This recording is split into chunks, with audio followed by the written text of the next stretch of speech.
Music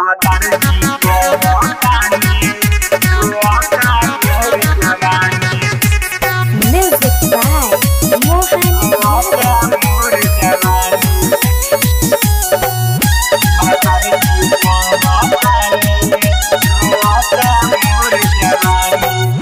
भातार जी कहतानी रोता मोर जवानी। भातार जी कहतानी रोता मोर जवानी। बाहर से घरे आजा बुझ परेशानी। भातार जी कहतानी रोता मोर जवानी। भातार जी कहतानी रोता मोर जवानी। आजा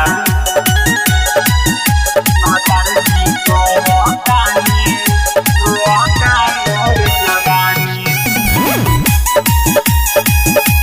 रोता मोर जवानी।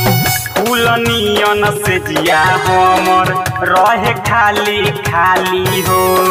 तोहरा के खोजे सैया उठावा के लाली हो। उठावा के फूलनियन से जिया हमर रहे खाली खाली हो। तोहरा के खोजे सैया उठावा के लाली हो। उठावा के लाली हो। लागल पियास पियाब घर आके पानी। भातार जी कहतानी रोता मोर जवानी। भातार जी कहतानी रोता मोर जवानी। सबसे दोषी बनी थी। भातार जी कहतानी रोता मोर जवानी।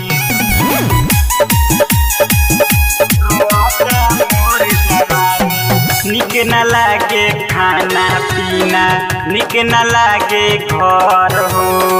संगे संगे हमर के रखी ले चली शहर हो। ले चली शहर हो। खाना पीना निक न लागे घर हो। संगे संगे हमर के रखी ले चली शहर हो। हिदा दीवाना सैया बाटे परेशानी। भातार जी कहतानी रोता मोर जवानी। भातार जी कहतानी रोता मोर जवानी। हम ना मानब चलबे करे।